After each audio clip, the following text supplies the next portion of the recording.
Boa noite, pessoal. Daqui a pouco a gente vai começar.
Boa noite, pessoal.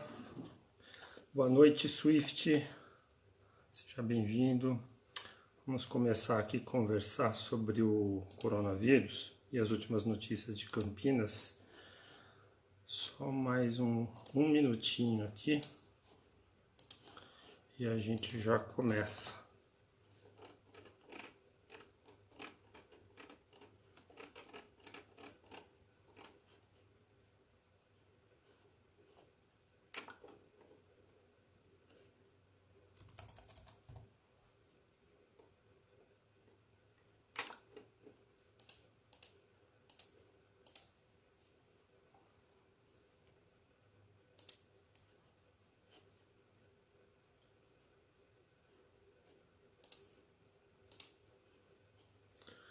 Boa noite, Mariluce. Boa noite, Swift. Começando em alguns segundos. Só compartilhando nos grupos aqui.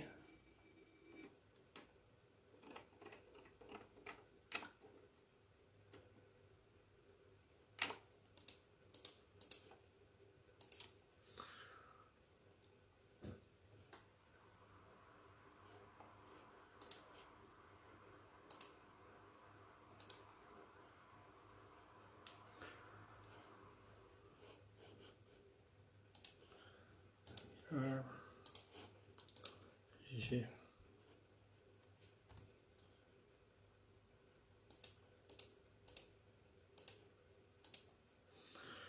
Então vamos lá, pessoal, vamos começar. 8 horas e 4 minutos. Temos aqui o Swift, temos a Mariluce e temos o nosso amigo Renato Pugliafico. Bom, pessoal, tudo começou, né, semana passada. A coronavírus vem espalhando pelo mundo, começou na China, pegou a Europa toda. A Itália se tornou o epicentro do coronavírus agora. Acabou de passar na frente da China em número de mortos. A Itália está com 3.400 casos, passou a China, também estava em 3.400, mas a Itália passou agora. E nós temos aí mais de 10 mil mortes no mundo. E é só o começo, né, gente? O pessoal está correndo contra o relógio, porque os Estados Unidos já anunciou um medicamento lá que eles poderiam estar usando para o tratamento, mas isso não é 100% seguro e também... esqueci o nome do remédio, é um remédio que já existe, que também tem fortes efeitos colaterais, produz cegueira, produz problemas renais, outros tipos de problema, então assim, não é o mais apropriado. Tem um outro aí que estão falando que usa para combater malária, enfim, estão fazendo todos esses testes aí, tudo isso ainda é suposição. A China já colocou que está descobrindo a vacina, outros países aí estão na corrida contra o relógio, mas mesmo que hoje esteja descoberta a vacina na China, até chegar aqui vai levar 6 meses. Então, o que aconteceu no mundo não pode acontecer no Brasil, né? A nossa vantagem de estar sendo vítima após esses países é que nós podemos nos precaver daquilo que eles não puderam fazer. Então, a Itália é o maior exemplo. Thaís, boa noite, estou vendo o pessoal entrando aqui. Thaís entrando, a Vilma, obrigado pessoal pela paciência e pela audiência. Então, falando da Itália aqui, né, que acabou de passar a China em número de mortes, já temos mais de 10 mil mortes no mundo todo. E o que a gente pode aprender com a Itália é a prevenção, coisa que eles não fizeram lá, principalmente na região de Bérgamo, lá onde está morrendo muita gente, mais de 400 mortes por dia, né? Então o Brasil, se a gente for comparar com a Europa, nós somos um país de terceiro mundo, não temos eles são um país de primeiro mundo, então se a gente for pegar eles por base, a gente fica apavorado, mas a gente tem que pensar que a sorte está do nosso lado, porque nós temos eles como exemplo. Então, qual é a medida principal? Precaução, distância, né? Bem-vindo, Fábio, bem-vindo, Ana Maria. Tomar precaução em relação ao isolamento, que esse é o nosso maior elemento de defesa que nós temos hoje, né? Então, relembrando, semana passada, quando foi descoberto o primeiro caso em Campinas, confirmado, hoje nós temos 3 confirmados e mais de 120 suspeitos. Na sexta-feira, o secretário de Saúde ele já pediu que todos os eventos fossem cancelados em Campinas, que evitasse aglomerações. E aí foi o meu motivo de fazer uma postagem em relação à manifestação que houve domingo pró-governo, que antes de ser uma questão política é uma questão de saúde pública. Eu fui meio que linchado nas redes sociais por ter criticado, mas a minha crítica continua de pé, porque não se trata de, como argumentos que colocaram, são pessoas adultas, sabem o que fazem. Não, o problema não é esse. O problema é que essas pessoas adultas que sabem o que fazem vão levar a doença para as outras pessoas que não foram, né? Então a questão do coletivo, ela se torna principal, ela se torna superior à preferência individual, né? Então, não basta a pessoa achar que o risco é meu e dane-se o resto. Não, você está sendo transmissor.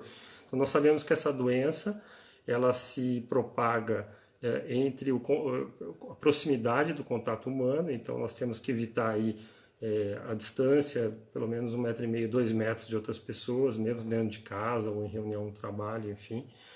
E essa distância, não se sabe ainda muito bem como é que o vírus se transmite, mas é com certeza através do contato, com certeza, e através das secreções, então entra pelo olho, entra pelas vias respiratórias, entra pela boca.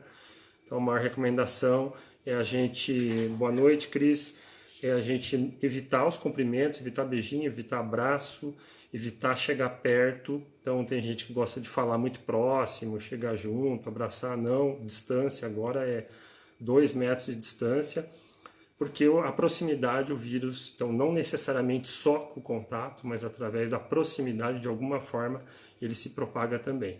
Então, o nosso maior arma hoje é o isolamento, e aí, infelizmente, o pessoal que foi para a manifestação domingo não se precaveu como deveria, mas agora a ficha começa a cair para todo mundo, e o que está se armando em Campinas, boa noite, Mia, é um verdadeiro esquema de guerra, tá? Nós temos que encarar que nós estamos diante de uma guerra contra o vírus, e aí o primeiro fator entre nós deve ser a solidariedade, a cooperação mútua da sociedade. Exatamente, Cris, vamos colaborar.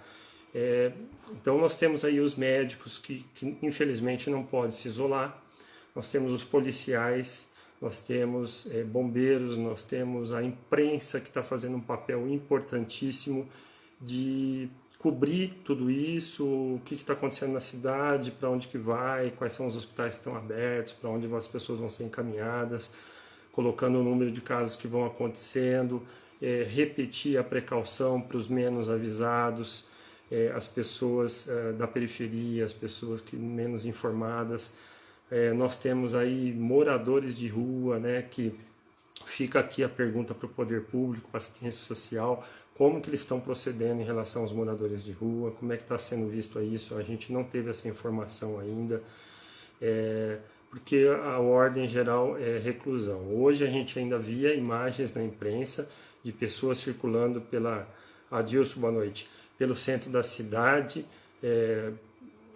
as pessoas estão indo trabalhar. Então, assim, a primeira coisa que a gente precisa entender é que no momento atual nós temos uma pandemia mundial, que assim, tiveram 10 mil mortes até hoje, mas esse número pode se tornar em 20, 30, 40, 50 mil. E a gente espera que o Brasil faça parte dele, tomando as precauções, né, para que esses números não ampliem. Então, assim, a previsão para o Brasil não é das mais otimistas em relação ao tamanho que nós temos e à falta de estrutura que nós temos. Porém, nosso maior elemento é que nós vimos o que já aconteceu no outro lado do mundo e a gente tem como se precaver se isolando, né? Então nós temos a questão da saúde, que é o primeiro impacto. Depois, num segundo momento, nós temos a questão da economia, que é um outro baque que nós vamos ter. Vai ser uma quebradeira geral. Desemprego, pessoas sendo demitidas devido à falta de consumo, né? E o terceiro impacto vai ser o político. Então, no primeiro momento, nós temos que nos preocupar com a saúde da população, nos reservar, por exemplo, todos nós temos idosos, a gente sabe que a faixa do idoso é a faixa mais vulnerável, as pessoas acima de 60 anos, todos nós aí, eu estou quase chegando nos 60, e tenho minha mãe de 90, e assim, todo mundo tem aí os seus pais, avós idosos, né? E a gente sabe que eles estão no grupo de alto risco, e que de cada 5 habitantes de Campinas, em geral do mundo, um é idoso. Então, um está correndo sério risco de vida entre 5. Então, esses outros 4 que não são idosos e que não estão na faixa de risco, lembrando que não é só idoso, o jovem também na faixa de risco, desde que ele tenha uma saúde debilitada, ele tenha problemas respiratórios, ele tenha asma, bronquite, ele tenha problema de diabetes, ele tenha problema cardíaco. Então, não é só o idoso que está no alto risco, as pessoas que têm um problema crônico, algum tipo de também. Então, o papel, nós que achamos que somos mais jovens, que estamos saudáveis, que isso não é nada, que isso é só uma gripe, muitas vezes o cara está com o vírus, nem ele sente, nem gripe ele vai ter, mas ele está transmitindo para todo mundo que estiver próximo a ele e está sendo um vetor de transmissão da doença. Então, esse é o mais grave, pessoal, a consciência do cidadão que ele deve proteger a sociedade, né? Esse é o nosso primeiro medo aí. E o que a gente espera do poder público aí no caso, né? As ações que o governo vai tomar. A prefeitura ela pediu o fechamento de todos os parques, né? Parque Taquaral, o Bosque Jequitibá está fechado, porque a questão do isolamento não é férias, né? Então, tá, o servidor não vai trabalhar na prefeitura, não vai trabalhar na autarquia, ele vai para casa, então ele acha que é férias, aí ele vai passear no Taquaral para andar de pedalinho. Não, o parque está fechado e ele vai conseguir andar para o lado de fora, por enquanto, porque se a coisa chegar no ponto que chegou à Europa, ali é um deserto na rua, tem polícia na rua para impedir que as pessoas andem. Então a gente não quer que chegue nesse ponto, né? A gente quer que quanto mais a gente se recolher, mais cedo a gente vai passar por esse período. É por isso que é importante a gente colocar atenção no isolamento para a gente passar o mais rápido possível, e o pico dessa doença vai ser nas próximas 2 semanas, né? Ali, então nós já tivemos aqui 7 mortes, parece, no Brasil, 4 casos em São Paulo, 3 no Rio, se não me engano, e está começando o tsunami, e nas próximas 2 semanas vai ser o pico da doença aí, então ficar em casa, né? Então aqui na prefeitura de Campinas foi fechado os parques, foi pedido o fechamento dos shoppings, alguns shopping centers como Iguatemi, Galeria, fecharam a partir de hoje e talvez mantenha só alguns serviços básicos como farmácia e tal. Outros shoppings ainda não fecharam, parece que é o caso do Unimart, Parque das Bandeiras, mas a gente sabe que a tendência é todos fecharem e talvez fique ali o serviço do Poupa Tempo, como já tem ali no Campinas Shopping, farmácia, esse tipo de coisa, né? E a tendência é cada vez mais isolar, escolas fechadas, sem aula, cinemas, a partir de hoje, discotecas, casa de show, vai ter blitz na rua, vai lacrar essas casas que estiverem funcionando. Em relação a bar e restaurante, ainda não existe uma proibição, mas já existe uma queda de 50%, 60%, 70%. Gisela está lembrando aqui sobre o iFood, né? Todo mundo vai começar a usar o delivery, né, para entregar em casa. Os restaurantes também vão usar muito aí o delivery. E é isso, as coisas vão se fechando e conforme os casos forem surgindo, as mortes forem aumentando, vai ter um isolamento geral e total. E a questão do abastecimento, a gente não precisa correr que nem louco, porque o serviço de supermercado, farmácia, isso vai continuar aberto, padaria não vai fechar isso, assim como na Europa também não fechou, vai existir um controle, então não precisa ter desespero. A gente está vendo casos aí na internet de selvageria, né? O ser humano mostrando o pior lado dele, tanto de agressividade e violência, como falta de solidariedade, e muitos abusando do poder econômico. Então, gente que é dona de farmácia, teve uma que foi presa, que cobrava o álcool gel lá R$2 e que aumentou para 12. Então tem que ser presa mesmo, porque isso é inadmissível. Numa hora dessa que a gente deve mostrar solidariedade e ajuda, aí vem os aproveitadores que devem ser combatidos energicamente, né? Então a gente tem que apoiar nesse sentido. Interessante também uma postagem que eu recebi que lá na Noruega, algum lugar, um país desse, foi feito um controle, por exemplo, com o álcool gel, né? Uma garrafa, o preço lá R$3, e a próxima garrafa que comprar R$100, entendeu? É uma forma do livre mercado impedir que a pessoa leve mais de uma unidade e cause um desabastecimento. Infelizmente no Brasil isso não é possível, porque nós temos o Código do Consumidor, né, que não permite isso. Então é um dos atrasos do Brasil, que é um país que nós não temos liberdade econômica de fato. ocorrem essas bizarrices, como o Código do Consumidor, que não permite o cara fazer diferença de cobrar preço de uma unidade, se ele levar mais, ele vai cobrar menos ou mais, ali vai ser tudo o mesmo preço, né? Então, nas ações do governo já foram tomadas em relação a pedir isolamento, em relação à iniciativa privada ainda prevalece o bom senso, então pede-se ali a Abrazel, que é a Associação Brasileira de Bares e Restaurantes, pedem para que exista uma distância de 2 metros entre as mesas, uma distância mínima de 1 metro entre as cadeiras, que as pessoas vão fazer compras nos locais ou frequentem os locais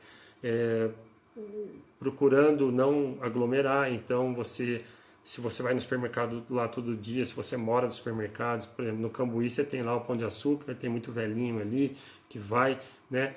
Então procurar perguntar para o dono do estabelecimento, para as pessoas que trabalham ali, quais os horários que tem menos pessoas para nesses horários, ou até fazer uso do delivery desses lugares, dos supermercados ao delivery, né?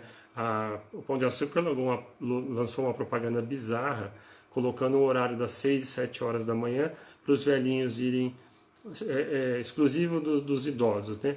Absurdo, né? Porque aí que você vai ter um efeito contrário, os idosos vão estar se concentrando nesse horário e é o contrário que tem que fazer, você tem que diluir, né, a frequência dos idosos durante o período.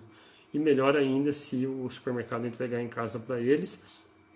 E aí está acontecendo um monte de situações solidárias de vizinhança, principalmente de condomínio, tanto vertical quanto horizontal, onde você conhece ali os apartamentos ou as casas onde moram os velhinhos e os vizinhos estão se mobilizando para se colocar à disposição deles para ajudar, se está precisando fazer alguma compra. Então eu vou lá no centro da cidade, eu ligo lá para o meu vizinho idoso, falo: o senhor está precisando de alguma coisa, sua família está te assistindo.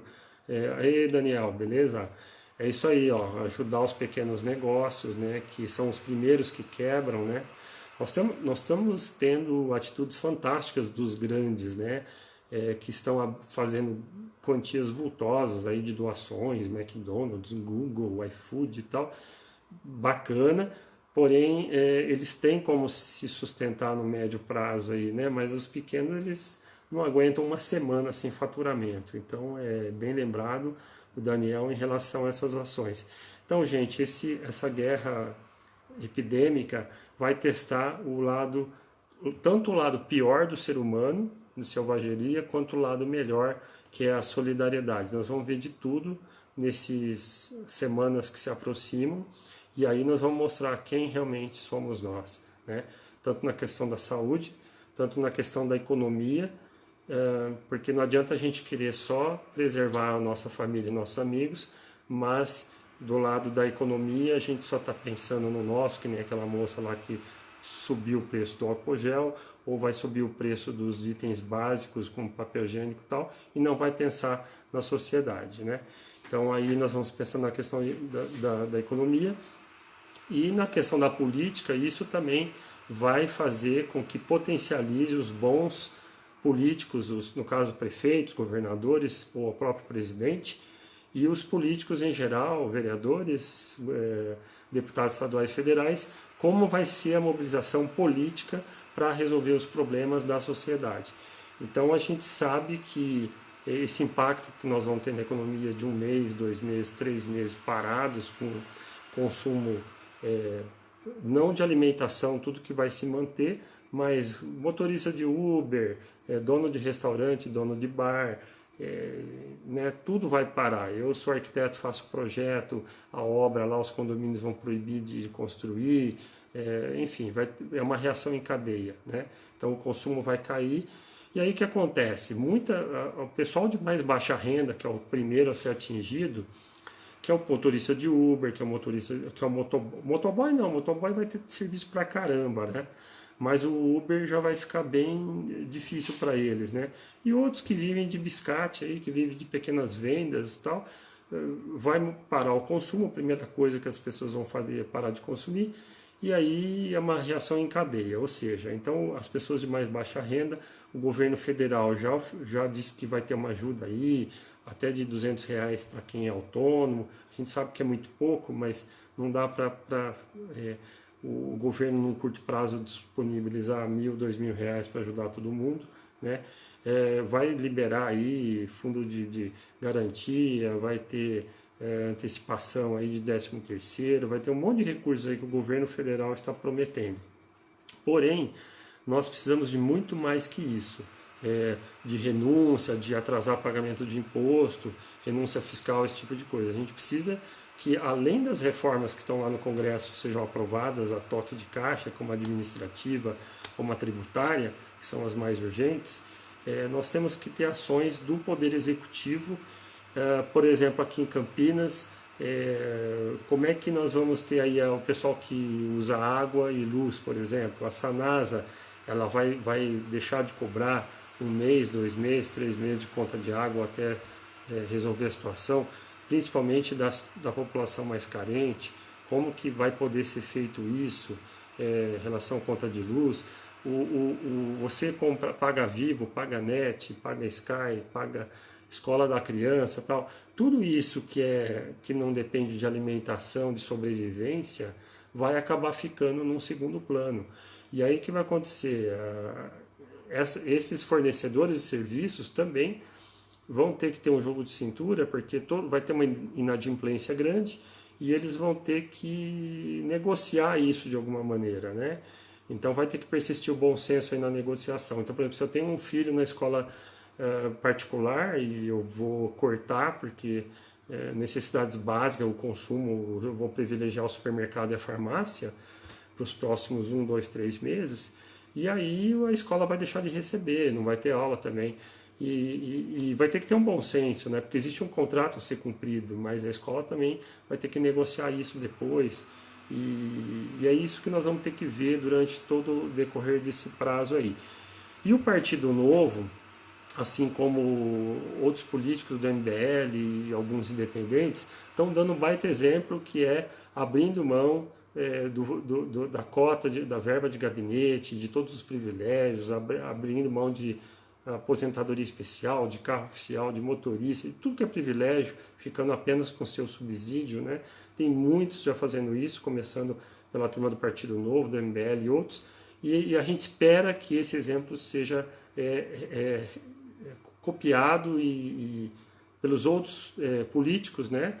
Roberto Simões, boa noite, bem-vinda, e que esse exemplo seja copiado pelos outros políticos. Agora, em relação ao salário dos políticos também, de repente eles podem estar dando um exemplo nesse sentido, porque não vai fazer tanta diferença eles, por exemplo, doarem metade do seu salário. A grande economia está na verba de gabinete, né? Então você tem a economia dos deputados aí em torno de 1 milhão por ano, abrindo mão do... Kátia, Fernando, boa noite. Abrindo mão dos privilégios, ficando só com subsídio, um deputado federal consegue economizar 1 milhão por ano, o vereador também economiza 1 milhão por ano. E se for abrir mão dos salários, metade do salário que seja tal, vai dar aí 150 mil. Então, vamos dizer que é 10, 15% a economia abrindo mão do salário em relação a abrindo mão de todos os privilégios. Se quiser abrir mão do salário também é bem-vindo, né? Tem alguns deputados, como Kim Kataguiri e tal, já fazem isso. Eles doam parte do salário para entidades todo mês. Então a gente quer exemplo dos políticos, a gente quer exemplo do prefeito, a gente quer exemplo do governador, a gente quer exemplo do presidente e principalmente do judiciário. O judiciário, a gente sabe que são os marajás hoje no Brasil, são os que mais ganham, são os mais que têm privilégios. A gente quer uma ação tanto do executivo, tanto do legislativo, do judiciário, dando exemplo de solidariedade, abrindo mão dos seus privilégios, aprovando as reformas que estão paradas lá no Congresso Nacional. E a gente precisa da ação do executivo, presidente, governador e prefeitos, de forma emergente ali nas finanças. Por quê? Por exemplo, em Campinas, se o Jonas, o que o Jonas pode fazer? Abrir mão de receita, né? É complicado, porque se ele abrir mão do IPTU, se ele abrir mão do ISS, se ele abrir mão do ITBI, que são as maiores fontes de renda do... o que ele pode fazer? Ele vai ter uma renúncia de receita. Então, assim, os vereadores, eles não... Boa noite, Marcelo. Os vereadores, por exemplo, não podem propor corte de receita do município. Então, vamos propor, como a gente já fez, né, um projeto para cancelar o pagamento do IPTU. Essa proposta tem que vir do Executivo. Mas por que então os vereadores fizeram isso? Por que vocês fizeram o PL para diminuir o IPTU? Porque a gente entra com o projeto para forçar que o Executivo compre a ideia e aí ele endosse esse projeto e ele substitua pelo dele e aprove, né? Então essa é a ideia. Então quando a gente entrou para baixar o IPTU, a gente não tem a competência. Os 3 vereadores que foram parceiros nossos, eles não tinham competência para baixar a receita. Mas a ideia é que o prefeito colocasse o projeto dele no lugar do nosso e assumisse essa bandeira. Mas não o fez. E aí fizeram os outros vereadores de forma eleitoreira lá, fazendo uma devolução do caixa da Câmara, para dizer que eles descontaram 10% do IPTU no último mês, no último ano aqui, que é desse ano. Então é isso, o Jonas ele poderia fazer renúncia de receita, porém ele teria que necessariamente estar enxugando o cabide de emprego, demitindo gente. É o caso no meio de uma pandemia? Não é, né, gente? Porque aí esse cara demitido, a gente tem que exigir isso no longo prazo, no médio e longo prazo. Mas numa situação de pandemia não seria o caso de você fazer demissão em massa dos comissionados ali no caso. Os servidores não podem ser demitidos assim também, porque a gente está vestindo um santo para desvestir outro. Então, o que pode ser feito? Vai ter que ser feito para algumas coisas que a prefeitura está gastando, para estar acudindo as populações mais carentes, para estar dando renúncia fiscal, renúncia de imposto. Então as pessoas que estão pagando o seu IPTU agora vão poder parar de pagar e vai ser, sei lá quando que vai poder ser cobrada essa dívida. Então nós esperamos do Jonas, do prefeito da cidade, o que ele pode fazer em relação à renúncia fiscal, em relação a adiamento de dívida, de impostos, de ISS e, claro, o próprio ICMS, que é o Imposto de Circulação de Mercadoria, nesse isolamento que nós queremos, fica totalmente comprometido e aí Campinas também não vai ter arrecadação de ICMS, é o Estado que arrecada e repassa para o município, né? Mas a grande ajuda vai ter que vir do governo federal, repasse de verbas, atendendo a população mais carente. Então já está havendo algumas iniciativas do Paulo Guedes aí, no sentido de atender a população mais carente e desprovida, porém o maior exemplo que a gente quer é a aprovação das reformas do Congresso Nacional para que a gente possa garantir aí uma sobrevida no médio e longo prazo. Bom, é isso, pessoal, que eu queria falar para vocês. Isolamento total, o máximo possível, só sair de casa para fazer compras de farmácia, supermercado, para repor geladeira, para comprar o remédio e só, né? Quem está na rua é médico, é enfermeiro, é bombeiro, é policial e é a imprensa que está cobrindo tudo que está acontecendo aí, né? Acho que é isso, cobrar aí os nossos políticos para que deem o exemplo, que abram mão de receitas, para que abram mão dos seus privilégios. E a última coisa que ficou para trás aqui é a reforma da Previdência, que está sendo votada, que vai ser votada em breve. Eu vi um post até do Marcelo agora, que teve uma liminar lá que barrou na Justiça, suspendeu o efeito da aprovação da Previdência na Alesp, na Assembleia Legislativa do Estado de São Paulo, mas isso vai cair, essa liminar vai cair e vai dar continuidade sim os efeitos da reforma da Previdência. Isso vai acontecer a nível municipal aqui também, e ontem foi aprovado na Comissão de Legalidade da Câmara. Eles estão fazendo reuniões porta fechada por internet, o público não está indo na Câmara, está proibido sessões na Câmara ao público. E aí foi aprovado na legalidade a reforma da Previdência, a reforma do Camprev, né? Que vai aumentar a alíquota de 11% para 14%, que vai colocar o limite de teto do INSS, porque se a Prefeitura não aprovar essa reforma do Camprev, que tem a data aí até o final de abril, a Prefeitura não recebe repasses do governo federal. Então tem que aprovar essa reforma de qualquer jeito, né? E quem vai ser contra é sempre o pessoal do sindicato, o pessoal que vai estar lá querendo, que foi lá fazer o quebra-quebra na Alesp. A gente espera que eles caiam no bom senso e que isso não se repita em Campinas.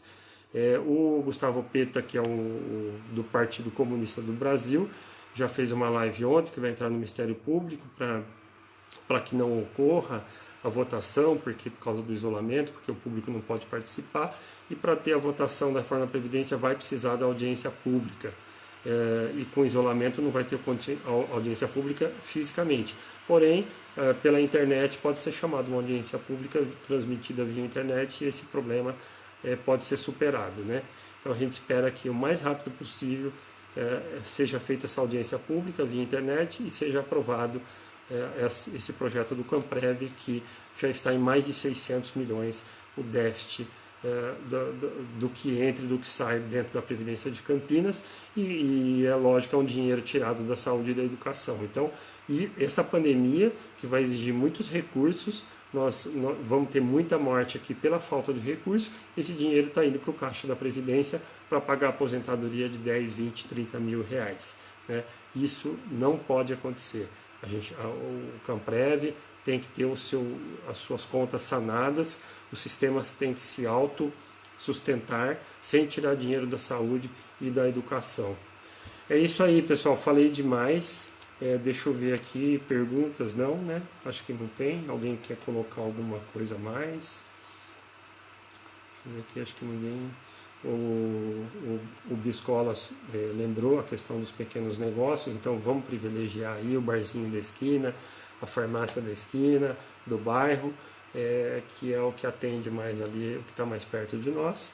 Então é isso, pessoal, isolamento total, limpeza, a limpeza tem que ser uma coisa compulsiva, né? Limpar sempre as mãos, não levar a mão no rosto, em hipótese alguma, nem dentro de casa, deixa a coceirinha lá.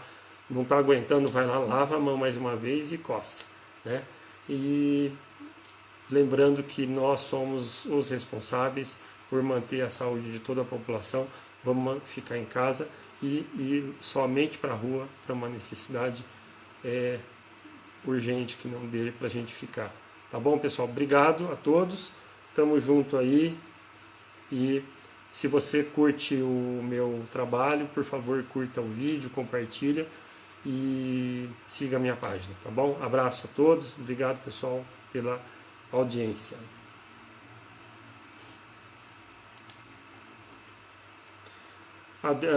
O Silvio Galvão entrou e o Adelson entrou. Já terminamos aqui, pessoal. Eu vou encerrar, depois vocês podem assistir aí o videotape. Valeu, Thaís, valeu, pessoal. Kátia, boa noite, obrigado. Até a próxima. Tchau, tchau. Bom, se alguém quiser ficar para perguntar, vou esperar um pouquinho aqui, tá? Pessoal que quiser sair, tudo bem. Vou dar só um tempinho aqui para ver se alguém pergunta alguma coisa e já sai.